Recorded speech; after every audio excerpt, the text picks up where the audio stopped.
Credit cards, the magical piece of plastic that can ruin your life. Alright, let's talk about credit cards. You know, that shiny piece of plastic that makes you feel like a financially responsible adult until you recrying into your ramen noodles at 2 a.m., wondering where all your money went. The setup. What even is a credit card? So here's the deal. A credit card is basically your bank saying, hey, I trust you enough to lend you money. Please don't make me regret this decision. It's like when your friend lends you $5 for coffee. Except instead of $5, it's potentially thousands of dollars. And instead of your friend, it's a massive financial institution that definitely has lawyers. Think of it this way. Every time you swipe that card for a fancy avocado toast or the latest gaming console, you absolutely need but totally want. You're not spending your money, you're spending the bank's money. You're basically a temporary borrower, a money renter, if you will. The honeymoon period, 30 glorious days. Now, here's where it gets interesting. The bank gives you roughly 30 days, sometimes a bit more depending on your billing cycle, to pay back what you spent. This is called the grace period, and it's like the bank saying, I'm gone, give you a month to get your life together and pay me back. During these 30 days, you're golden, you're living the dream. You bought stuff, you didn't technically pay for it yet, and nobody's charging you extra. It's like borrowing your neighbor's lawnmower, and they re-cool with you keeping it for a month before returning it. But here's the catch hand. Oh boy, is there always a catch if you don't pay back the full amount within those 30 days? The bank transforms from your friendly neighborhood lender into, well, let's call it less friendly, enter the villain, compound interest. This is where things get spicy.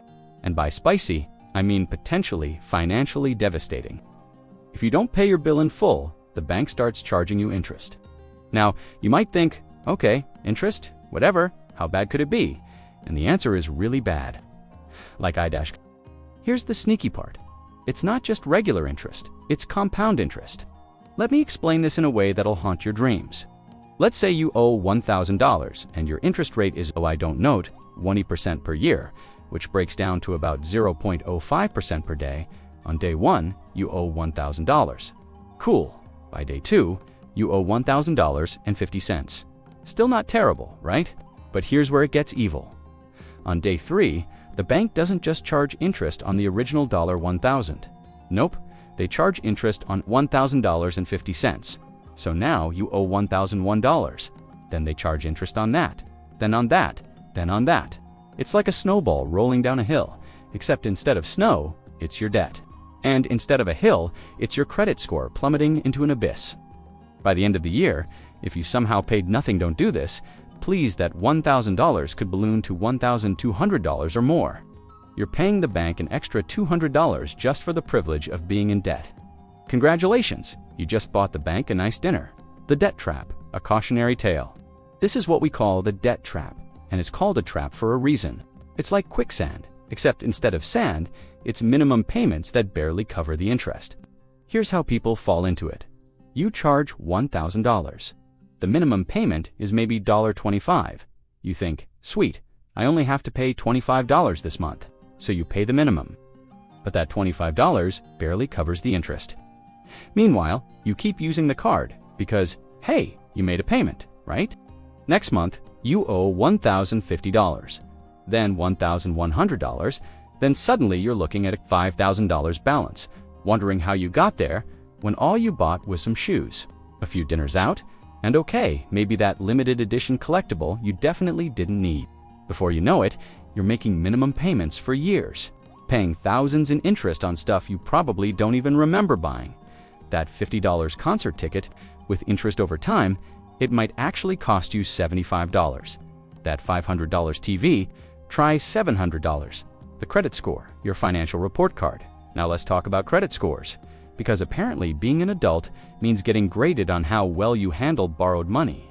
Your credit score is basically a number between 300 and 850 that tells banks and lenders, hey, is this person responsible with money, or are they going to ghost us like a bad Tinder date?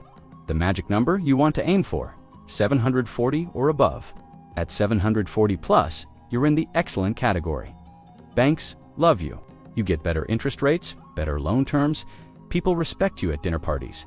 Maybe not that last one, but you get the idea. How do you get to 740? 2 golden rules. Golden rule number 1, pay in full, every time. I cannot stress this enough.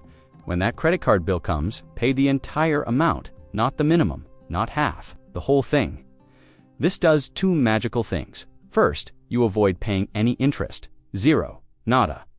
That 20% interest rate doesn't matter because you paid before they could charge you. Second, it shows banks you're reliable. You're the friend who actually returns the lawnmower.